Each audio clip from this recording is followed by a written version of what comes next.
અંકલેશ્વર સહિતના ઔદ્યોગિક વિસ્તારોમાં પેટ્રોલ અને ડીઝલના વધતા ભાવોની સીધી અસર ઉદ્યોગો પર જોવા મળી રહી છે.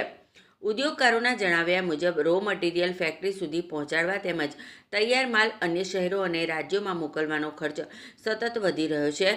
વધતા ઈંધણ ખર્ચને ધ્યાનમાં રાખી ટ્રાન્સપોર્ટ કંપનીઓએ ઉદ્યોગો ઉપર ટ્રાન્સપોર્ટેશન ચાર્જમાં આશરે 10% જેટલો વધારો માંગ્યો છે.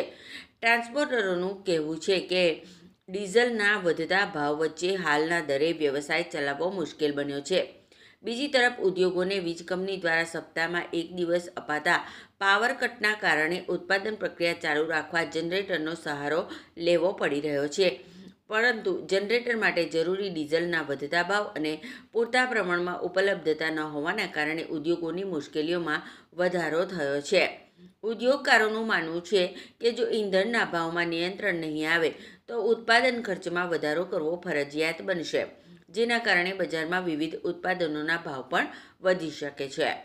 ઉદ્યોગ જગતને સરકાર સમક્ષ ઈંધણના ભાવ સ્થિર રાખવા તેમજ ઔદ્યોગિક વિસ્તારોમાં ડીઝલની પૂરતી ઉપલબ્ધતા સુનિશ્ચિત કરવાની માંગ ઉઠાવી છે.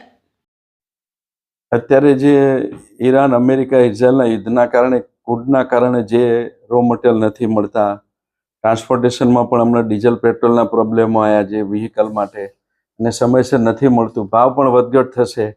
એટલે એની અસર આ ભાવનો વધારો લેવામાં ઇન્ડસ્ટ્રીઝને સામે એક્સપોર્ટ બંધ છે. જરૂરિયાત વર્લ્ડ લેવલની ક્રૂડના ઉપર જ આખી ઇકોનોમી ટકેલી છે, એટલે વપરાશ પણ ઘટશે, સામે ભાવ વધારો, એટલે અત્યારે અનશન ભાવ રહેશે વધઘટ ગમે.